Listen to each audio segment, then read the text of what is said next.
You're all running? Yeah, we've been running. Okay. You guys ready to start? Ready to start? Okay, here we go. Let me check my stuff. Get your stuff. You want to put something else on the table? I could, if you want me to. I got some cootie balls. What he did is he misread. It said back pocket, and he said backpack. Yeah, I mean...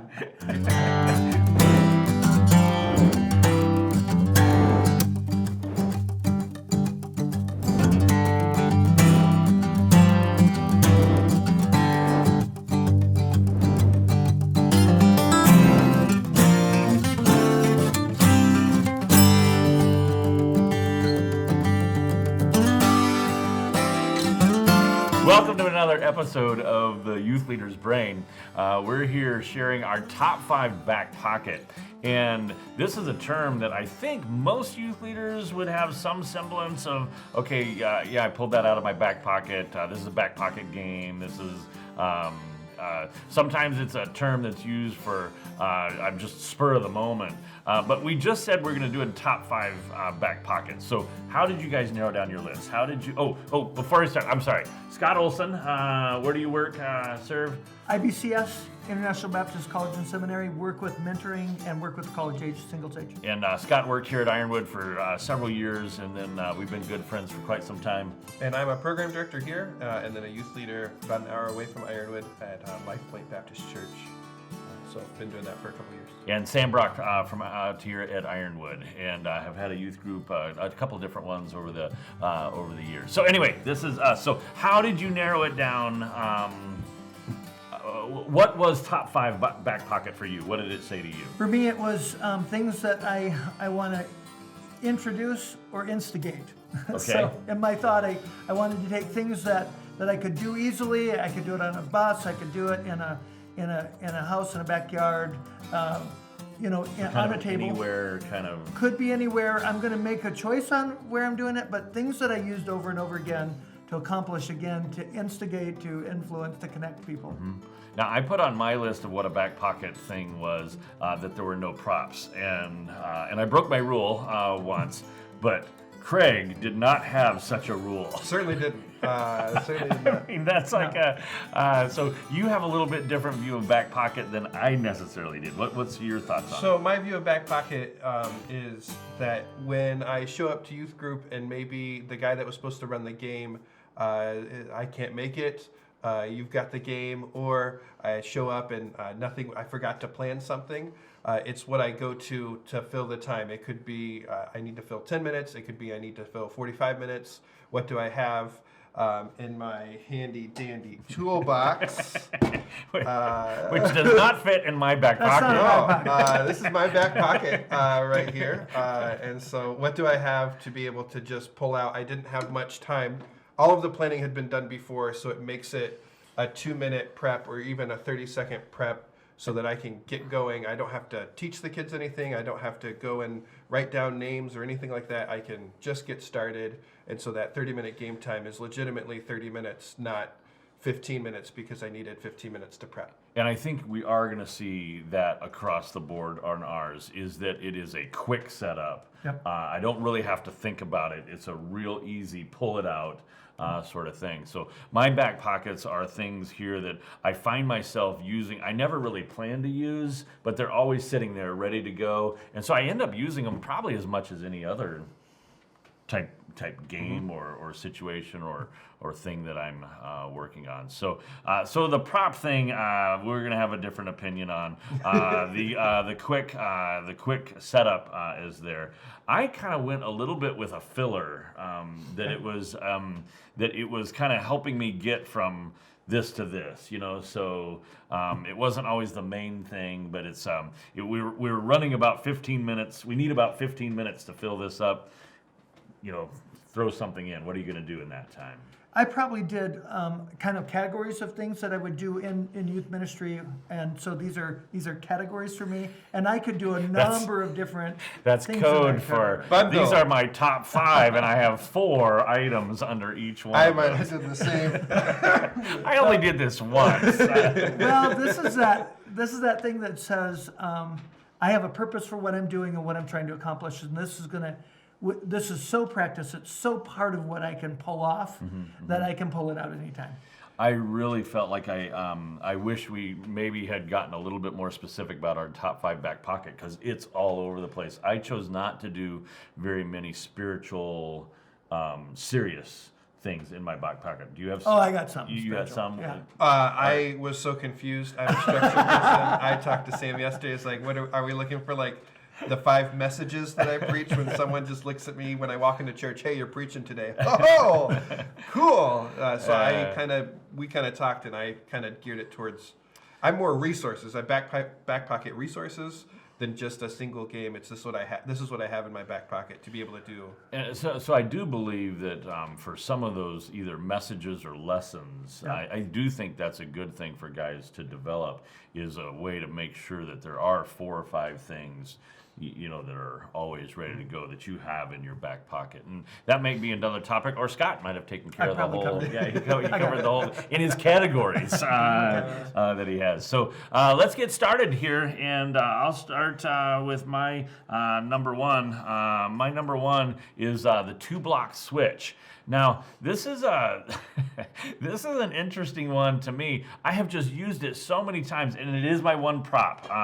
But notice as I pull out my props that they do fit in my pocket, which is an important thing, unlike the pile over there. But I had he was a Boy Scout instructor, old gray guy that I met in an airport, and I'd just done a youth retreat, and he sat next to me. He says, "Have you ever done this?" And I'm sitting in an airport, and he's got 2 blocks of wood, and he does that number right there. And I'm like, who are you? Like that. He's like, "Oh, I'm so-and-so, and I'm with the Boy Scouts over here, and I just wanted to see if you could do this." And he says, "Here's what we're going to do." And he hands me 2 of these little blocks. He just hands them to me. He doesn't know me from anybody. And I pick them up, and he says, "Okay, put them in just like that. So put that, like there, and put that one right there. You could use AA batteries if you wanted to try along with me." And then he says, "Okay, step number 1, use your middle finger and your thumb and take one out." And so I did. I followed exactly what he said. I said, "Step number 2, take your middle finger and thumb and take that one out." I said, "Okay, that's easy." I says, "Now here's the hard part. This is where it gets interesting.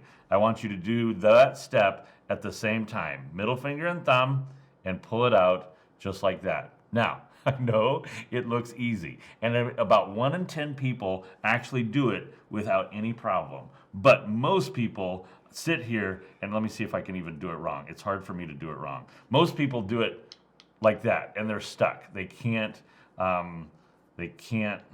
figure out how to get it apart.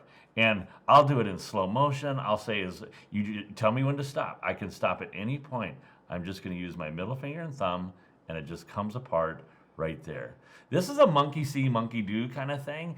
And it's this little back pocket. It fills the gap when I'm like, "Hi, what's your name? Where are you from? Want to see my magic trick?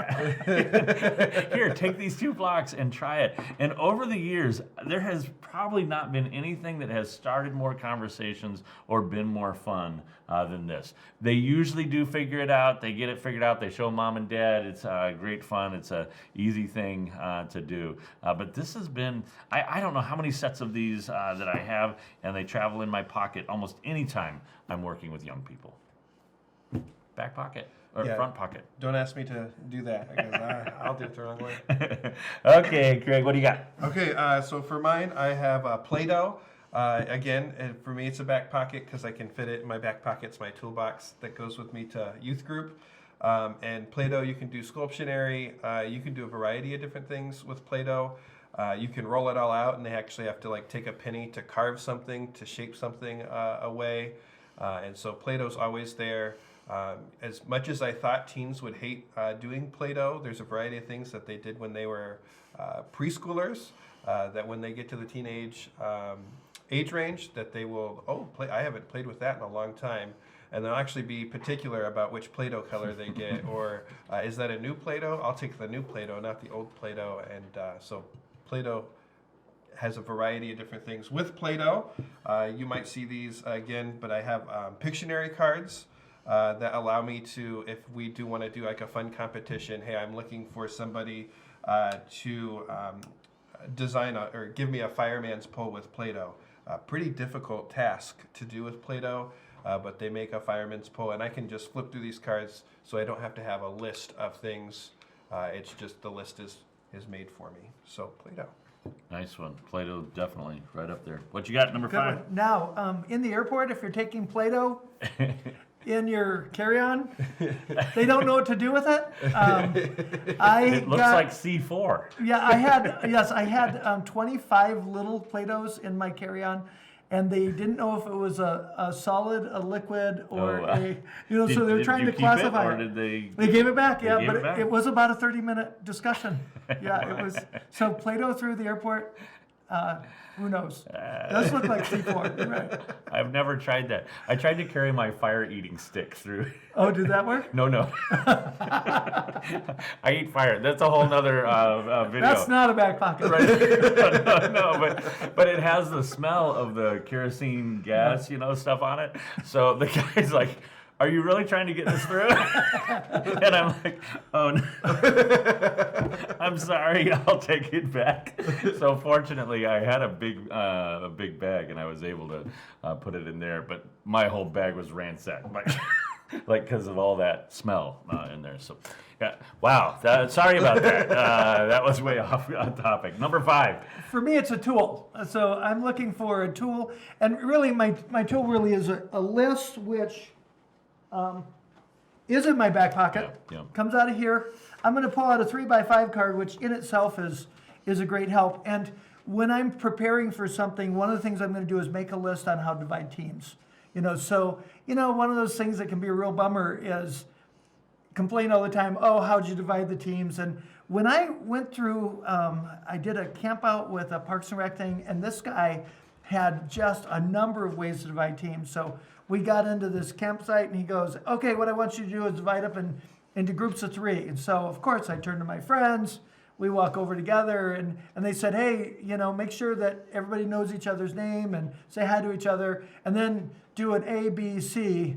Okay, team A over here, team B over here, team C over here." And you've just taken people they're going to congregate in their friends, and you just split them up.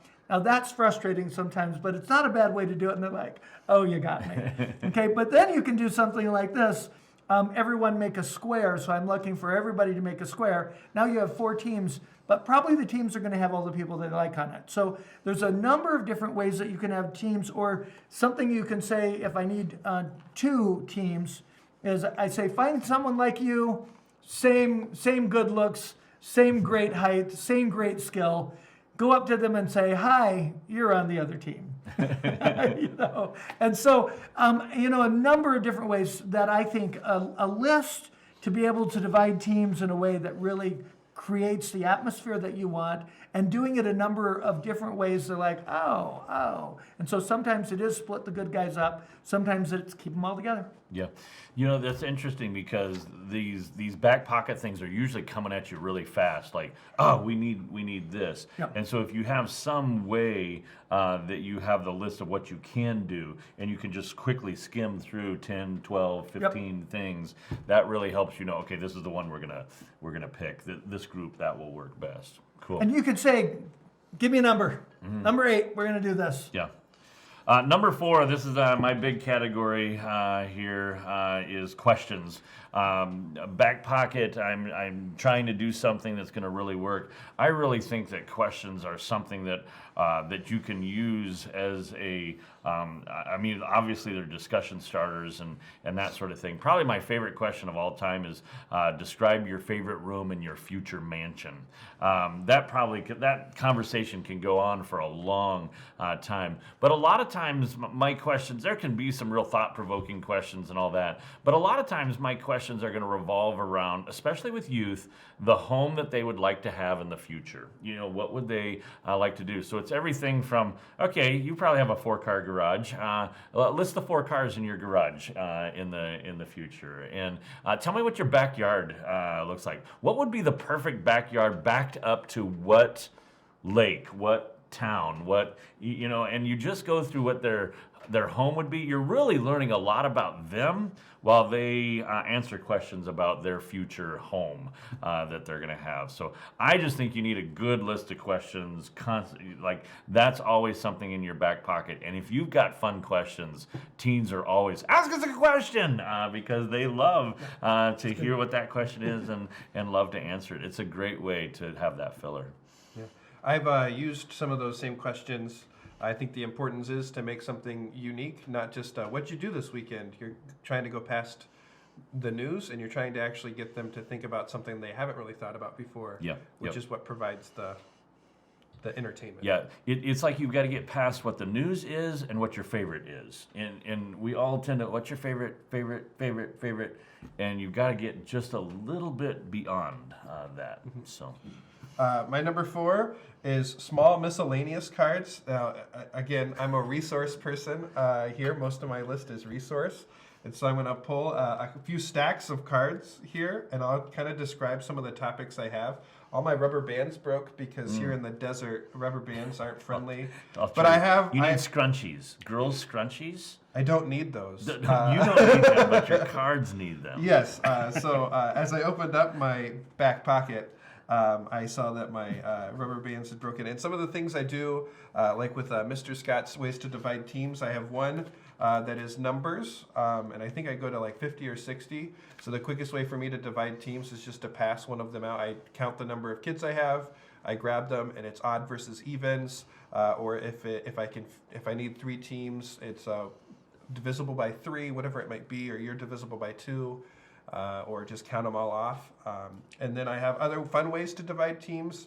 Some of the categories I have is like superheroes or villains or comfort food, desserts, restaurants, all in here. And then I have a section that are just blank cards as well. I use these more than anything else. This allows me to do 4 on a couch very fast. 4 on a couch is a pain on the setup. It's not a back pocket game at all because you have to write down people's names. I can grab, let's say I grab the superhero stack and I pass them out. I can read all of those names really fast. I don't have to deal with teens' opinions on who they want to be, and then you actually have them begging like, oh, I really want to be, so-and-so. I want to be Cinderella this time. I really want to be Cinderella.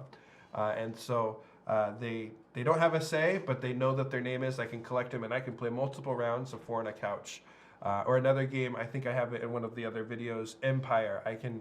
They can even, I have markers in my toolbox. They can write down their name. So some of the ones I have, one from one of our last youth groups, it's hibiscus pheromones. That was somebody's Empire name, and I could collect them all. I could read them off, and then they know, and then I'm just able to discard the ones that are said. So these, you could go simpler. I laminated all mine. I got little sleeves and cards, printed them all off, cut them, and then laminated them. You don't have to be as intense as I am. I just didn't want to have to ever do it again. And so a card sleeve would work too. A card sleeve would work as well. So I use these probably more than I use everything else that I have here, mainly because I can divide them up into a lot of different things that are back pocket. Nice.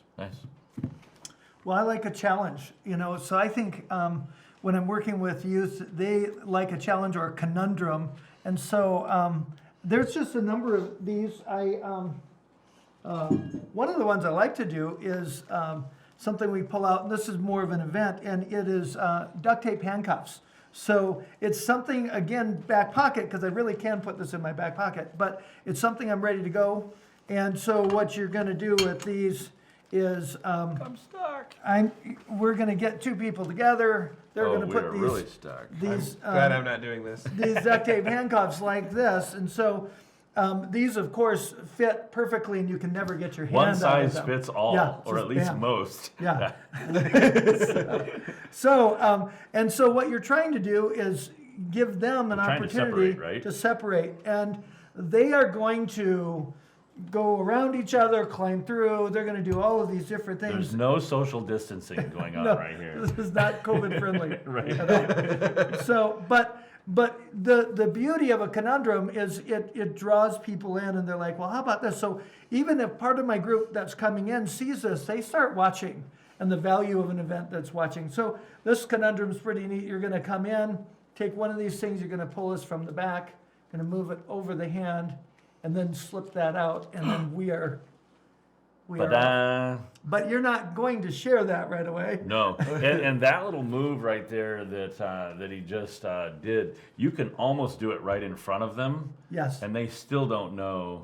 Oh, yeah. Because you're kind of fiddling around like, there's a way that you can do this here. If you pull this up out of here, and I don't know. Let's go like you're probably, they're like, what just happened? Because they've been working on it for like 10, 15 minutes. Oh, absolutely. And you can give them a hint. It has to do with the cuff itself, you know. Yeah. So things that you can do in front of them, I think is really great. In that same vein, the yacht was always a great thing. You got to flip the coin.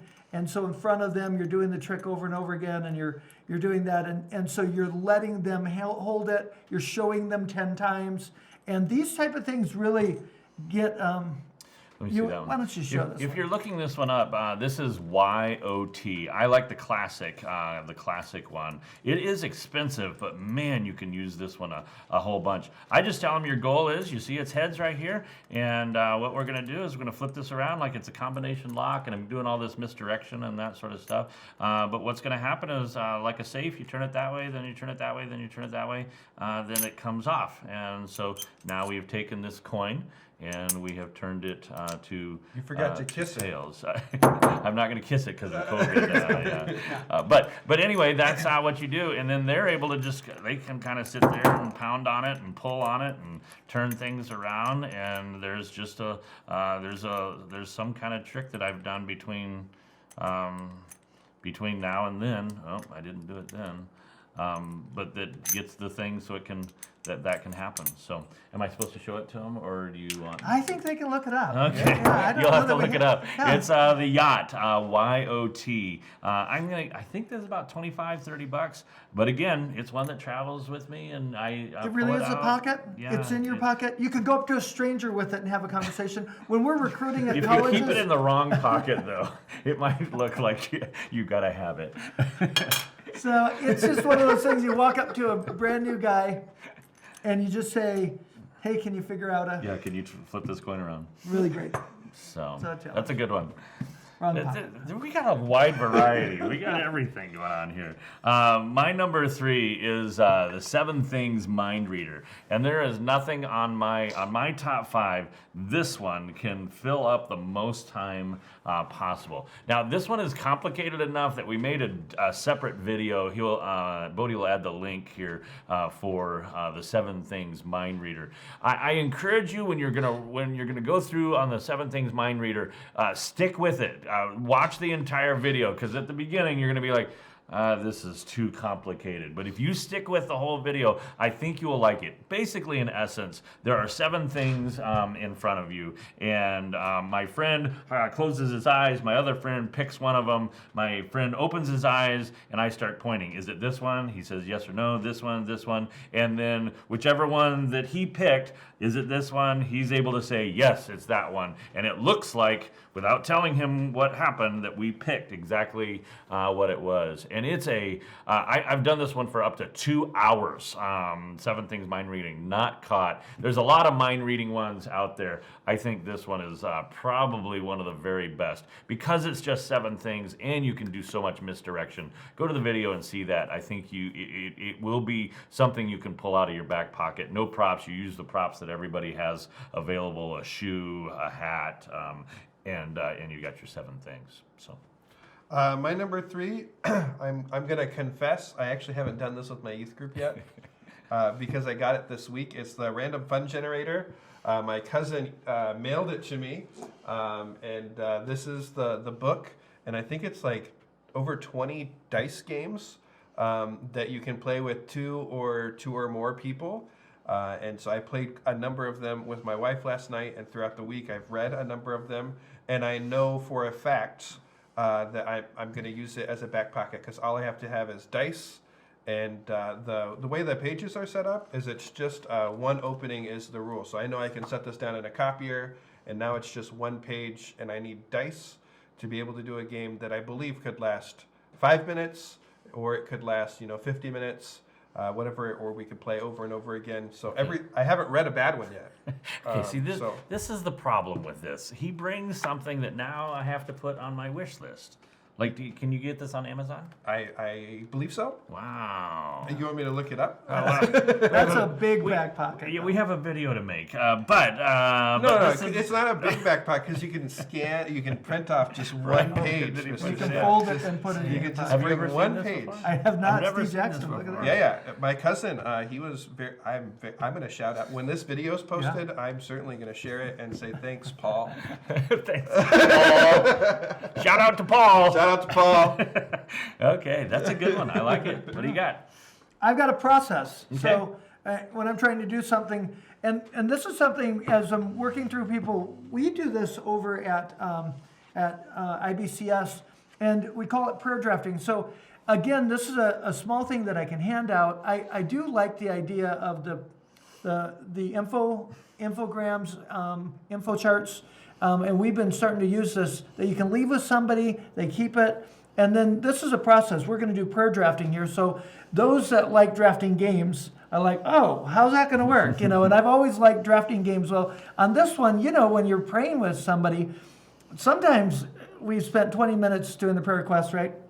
Prayer drafting is great. Say we get together and we're going to sit down and pray about something, or hey, can you pray with us? And so the three of us sit down, and I just start the first request, and I put my first, Lord, I'm praying for this, and then Sam prays for my request, and so now that request has been prayed through twice, but I'm introducing the request to him by praying for it. So we get right into prayer. Now he prays for that request, and then he prays for another one. The second one, Craig now prays for, and then he adds another one. Then I pick up his other one, and we're just prayer drafting, and it connects you in prayer. It's considerate of each other. I'm paying attention to what you guys are praying for. Sometimes I'm writing it down because I want to remember while I'm also focusing on praying. And this is just a really neat event, but a card that you can hand somebody and say, here, let me give you a process that really helps me pray well with my friends and really get right to praying. I like that because it sounds like then the prayer request and then the prayer doesn't feel like just a rehash No, not at all. of that, because it's all kind of happening at the same time. Huh. Really Very effective. cool. Wow, guys, bringing up stuff that I trade.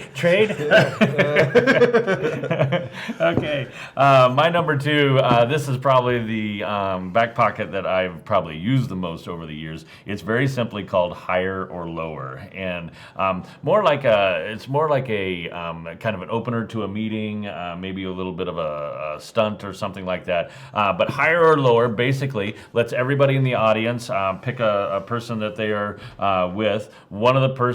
One person is going to say a number. The other person is just going to say higher or lower. And so I can use a trivia book. I can look up odd facts online. I can have facts about the speakers. So I can ask a question of our speaker that everybody else is just going to say higher or lower. One person's going to say a number. That other person is going to say either higher or lower, and then the speaker gives us an answer, and now everybody has participated. One of the reasons I like higher or lower is because it gets the entire audience interactive. They are talking with each other, and whatever I'm doing higher or lower about can actually be part of either the lesson or the game, or it's the speaker introduction. It actually is one of these things that I'm almost getting a 2-for-1.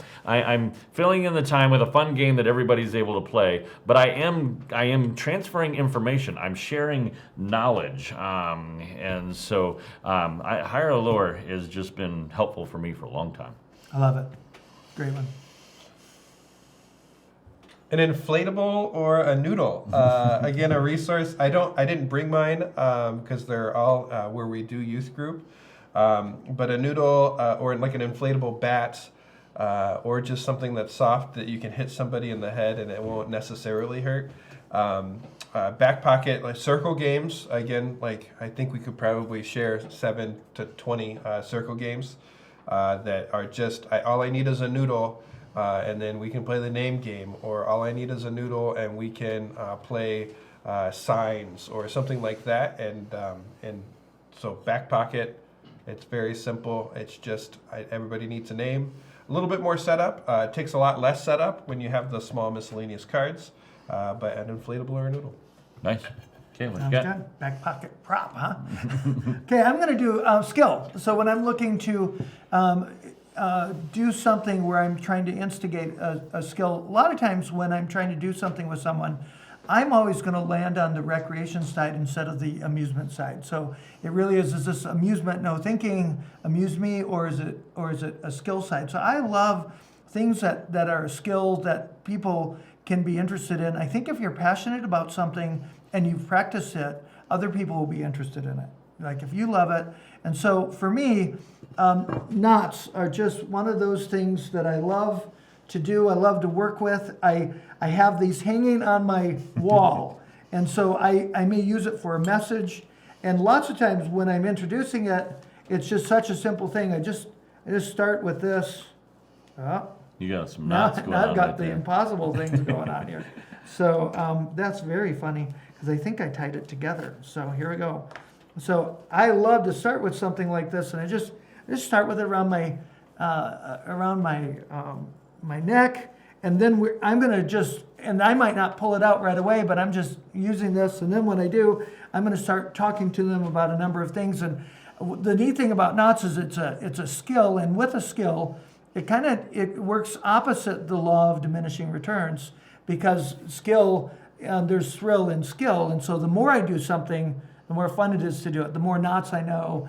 And so I will probably even use this at our young adults retreat to explain wisdom through moving from knowledge and facts to understanding to insight to discernment, and doing it all with a knot, saying I know a knot, then I know how to do a knot. And so I think that it's a skill that I enjoy, and we can continue to do from, a knot is so helpful to me whether I'm doing rock climbing and rappelling, or if I'm just trying to do a class where I'm teaching something that somebody's going to enjoy, and so now I've passed on a skill. Boy, I didn't even think about that, but I mean, when I travel to other camps, I take a stack of 20 ropes with me. Gotta have 'em. and I do. There's a number of things. Again, that could be a whole nother session on using that. I'm getting a 2-for-1 right here. Sorry, guys. But probably my back pocket number one that I go to is some form of improv. Now, I will say about improv, not every youth group it's going to work for. The smaller the youth group, the less that improv really works. You're going to stick more with questions as the closest thing to improv. But if your group is probably much more than 10 or 12, I think you can do some style of improv. There's a lot of improv games there. My favorite one is the simple game Hesitate, and that's however many people that you want to have that are doing it. Everything from 4 to 8 is what I would normally use, and I just put the microphone in front of their face and say, okay, and they have to start talking. The story always begins once upon a time. I usually give them an object, or the group will give them an object that they have to involve in their story, and they can't say and they can't say and they can't hesitate, and when the microphone moves to the next person, that person has to pick up the story right where it left off. And if it's too herky-jerky, too caveman, then they're tossed out. And it's just a game down to the last person. When you play with a youth group, they will get good at these games, and it is fun to play. And it's fun to see upsets every now and then happen. But hesitate. And not anger, but like right, upsets like, oh, that guy never wins, and knocked out our best talker. But Hesitate's a fun one. If I'm working with a group that I haven't worked with very much, or I can only pull this one out once a year, Voices from Heaven is really fun. 3 or 4 people that you're using, you ask them 3 questions. First question is, what is your occupation? And then after everybody shares, the second thing is, what did your morning look like? And they just tell a little story about your morning. The third question that you ask is, so how did you all get together? And they're all kind of like, oh, I didn't realize we were together. So the improv part of their storyline is how these different occupations all actually ended up together. And then the fourth question, and this is why I don't use it all the time, because it's kind of a reveal. They didn't know it was happening. I get real quiet and somber, and I'm like, boy, I'm so sorry. Wow, when I saw the news, I mean, how was it that all four of you died at the same time? Like, how did that happen? And they're all looking at it. I mean, they've made a person, they've made an occupation, they're all together, and then they're like, we all died? And so then I step out of my character and I say, okay, you start and just tell us how one of you killed the other guy on accident or on that was quite a story. And the one guy starts talking like, well, I was cooking, and then it just happened on it, and then, oh, okay, so this guy so whoever he killed, I then asked that guy, so tell me about how the other guy died. And they just start telling these stories, and it is really a fun, because they don't know it's coming. And Voices from Heaven is a really fun, especially with older teens. I crack up with the stuff they come up with. But anyway, anything on improv, there's a lot of options. Number one. My number one is Pictureka. I have the board game version of it, but we play the card game in youth group. It's in essence, it's cards with images on it, and then they even provide cards of. It's kind of like I found it. It's like Where's Waldo or something like that, where I just say things found in the kitchen, and they have to yell out Pictureka. They're trying to get rid of all their cards. The way we do it in our youth group is you pair up with somebody, so you each have a certain card.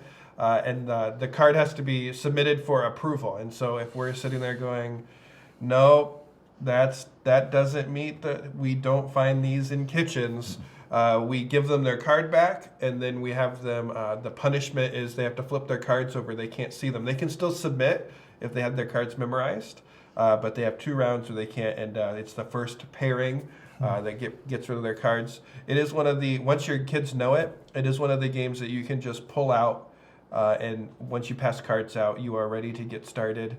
I don't have it in my toolbox, but it is something that we go to. It's the thing that people ask, my youth group asks, can we play Pictureka? It's the loudest game we play because people are screaming. Some of the quietest teens in my youth group are the loudest when it comes to this game. And you know who you are. Yes, Rachel. Wow, a shout out.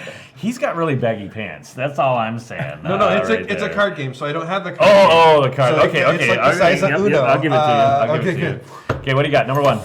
Well, for me, it's an event, a backpocket event, and I like a campfire. And you can put all this in the back pocket. You're going to get your fire starter, and this event is something that I keep. I usually have something that I want to accomplish, a snack, a story, and it usually is good for an hour. And at campfires too, I mean, like junior camp we do half hour, but on these, and so, guys come out with, the other day we actually did a campfire, and we had an ukulele, a guitar, a mandolin, and it was amazing to see what got around there, and a community that we created. It was just a simple event, a great campfire snack. We like strawberries and marshmallow cream put in to the fire. So, and you can again change this, but it's an event that I think is relational. It's a back pocket thing for me because I can bring a group together with this event. I'm amazed what a campfire does, but I think it's not just about the campfire. It's about just when it is, where it is. Like it's the thing we do together that is not necessarily all food, and it's not games, and it's not I got to do something, but we're actually together and we're enjoying each other's company. It's huge. Well, man, I finished my 5, and there were so many things I wanted to add. I know that you guys had a couple of honorable mentions. We only get a short amount of time on honorable mentions, so here goes one of mine. Honorable mention is a little game called Assassin, and in Assassin, you're in the big group. You look around and you pick somebody who's your bodyguard. They can't be sitting right next to you, but you pick them, and then you look around the room and you look for your assassin, somebody bigger than you, taller than you, meaner looking than you, whatever you want it to be. You pick them, and then and once everybody has picked that, On your mark, get set, go. You've got to keep your bodyguard between you and the assassin. The room totally mixes up. It goes for maybe a minute. I yell the word "bang," and everybody has to stop. And if your bodyguard is in between you and your assassin, you lived. If not, you died. And then I just ask, how many of you lived? How many of you died? It is the fastest, quickest way to just have total bedlam in the room, telling stories going on. I didn't have to bring anything up on stage. Didn't have to do anything. I just said those few things, and it's my favorite little quick one. What do you got? I have alphabet dice, and I have them right here. And so we play a game called acronyms. You roll the dice, you put them in an order like B, D, Q, W, and they have to come up with an acronym. And so I have a larger of these cards so that they can actually write in markers and they can share their opinion. But alphabet dice, I've used them more than I thought I would. So Big dogs. Yeah, I got stuck. BDQ W. Big dogs quickly whine. Quietly whine. Quiet. And then it's a contest to see whose acronym was the best. This is a fun little game. Right there. And it can actually be done without the dice. I mean, Certainly can be. That randomizes it, obviously. But we all know the 26. And these letters. dice have wilds on them, so it's fun for. I have 4 people roll a die, so when it's the wild, they get to choose. Pick a letter. Good. What you got an honorable mention? Yeah, I have an icebreaker. So for me, this is something I've been doing a lot. My back pocket thing is your phone. So I'll kind of going back to your questions. I'll say, tell me something about yourself and tell it to me through a picture. So show me something happy, something bad, or something you're learning, but I want to see it in a picture. Yeah. With everybody carrying around their pictures, everybody carrying around apps, everybody carrying around Google, there's so many things that can, I've not thought about it much, but man, that would be really fun. Honorable mention for me are 3-word stories. I find myself being able to say, tell me a 3-word story about, and then when I do that, a lot of people will share 3 words where they might not share an entire story. So I'll get more participation from a 3-word story. So tell me a story about a time in school where you got in trouble. And I might say bus, rocks, principal. And everybody knows, whoa, how do those all work together?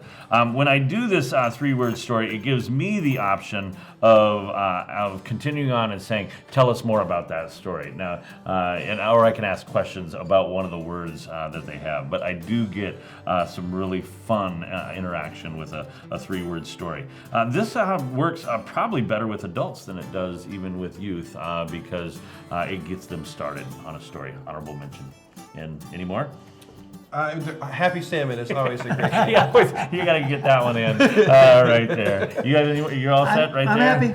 Yeah. Wow. Back pocket, and we did go after this a little bit different way. I do believe, though, you've got to have something in your back pocket. Yeah. Everything that you're doing, when you're doing youth work, something's going to go wrong. And when something does go wrong, your plan B, your plan C, what you pull out of your back pocket, it needs to be somewhat planned. You've got to have an idea, because sometimes if you just go with what just the first thing that flies out of your mind, you're going to get yourself in trouble. It's not a good thing. So you need to come ready with back pocket things. And this is a good list that you may work from. So, buy a toolbox. Yeah. Mine actually fit in my pocket. Yeah, we got some good stuff. Okay, we'll see you later.